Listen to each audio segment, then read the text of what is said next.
Hello everyone, welcome to my another new Get Ready with Me video for no reason.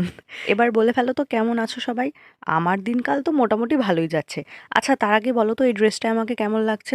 এই দেখো সত্যি করে বলবে কিন্তু। আজকে আমি আবার একটা মেকআপ লুক তোমাদের সাথে শেয়ার করতে চলেছি। প্রথমে আমি ফেস ভালোভাবে ক্লিন করে টোনার, সিরাম, ময়শ্চারাইজার দিয়ে একদম মেকআপের জন্য প্রিপেয়ার করে ফেলেছি। এরপর প্রাইমার অ্যাপ্লাই করব। প্রাইমার ফ্রম কালার এসেন্স, এই প্রাইমারটা না জাস্ট দারুণ।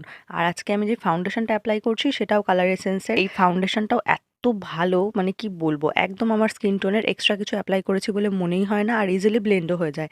প্লাস অ্যাফোর্ডেবল প্রাইসেও আসে, আর তার পাশাপাশি একটা গ্লোয়িং এফেক্টও দেয়। সেলফ মেকআপের জন্য একদম পারফেক্ট। তারপর কনসিলার অ্যাপ্লাই করে ভালোভাবে ব্লেন্ড করে আই মেকআপের পালা। আমি বেশিরভাগ সময় সিম্পল নিউড আই মেকআপ করতেই পছন্দ করি, তাই বেশিরভাগ ক্ষেত্রে আইশ্যাডো প্যালেটের অরেঞ্জিশ আর ব্রাউনিশ শেডটা আমার বেশি ব্যবহার করা পড়ে। আজকেও শুধুমাত্র 3 টাইপের ব্রাউন শেড দিয়ে হালকা শিমার অ্যাপ্লাই করেছিলাম।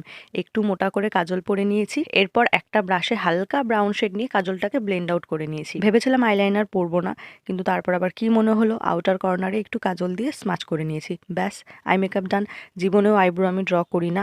আজকে কি মরণ দশায় ধরেছিল বাবা জানি না, আইব্রো ড্র করতে ইচ্ছা হয়েছিল, আর ব্যাস ওটাই কাল হয়ে দাঁড়িয়েছে। আইব্রো ড্র করার পর একেবারে ভালো লাগছিল না আমার মুখটা, আবার মুছে কোনো রকমে একটু ম্যানেজ করেছি। উফ, বাপরে বাপ। ওহ দেখেছো, একটা কথা তো বলাই হয়নি, আজকে কিন্তু আমি কোথাও যাওয়ার জন্য এত মেকআপ শেকআপ একদম করছি না। তখন প্রায় বাজে রাত 10টা, খেয়ে দিয়ে কাজ পাচ্ছিলাম না, তাই ভাবলাম একটু সেজেগুজে ভিডিওই বানাই।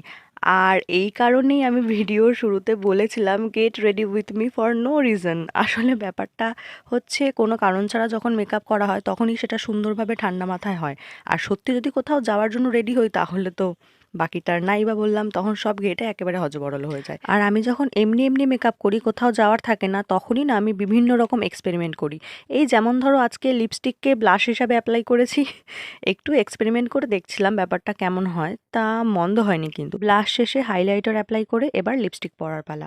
লিপস্টিক পরার আগে একটা ওয়েট টিস্যু দিয়ে লিপটা ভালোভাবে ক্লিন করে, একটা কালারের লিপস্টিক পরে কেন জানি না ওটা ঠিক ভালো লাগলো না, তাই মুছে ফেলে আবার একটা লিপস্টিক পরেছি। এই শেডটা অনেকটাই ডিপ লাগছিল, তাই একটু কায়দা মেলে ওটাকে একটু হালকা নিউড শেডের মধ্যে আনার চেষ্টা করেছি। জানি না সফল হয়েছি নাকি ব্যর্থ, যাই হোক মোটামুটি ভালোই লাগছিল। এরপর সেটিং স্প্রে দিয়ে মেকআপটাকে সেট করে নিয়ে হেয়ার স্টাইলের পালা।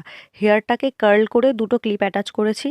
আর আমি কাজ করব সেই কাজ সুস্থভাবে হবে তাও কি হয়, হাতে খেয়েছিলাম কার্লারে ছ্যাঁকা। দেখো, প্রেমে ছ্যাঁকা খেয়ে কি প্রেম থামিয়ে দেবো? না না, সবসময় যে ছ্যাঁকা খাবো এমনটা তো নাও হতে পারে।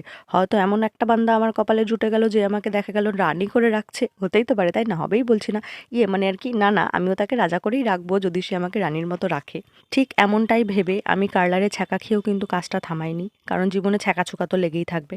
যাই হোক, এরপর কোন কানের ভাল লাগবে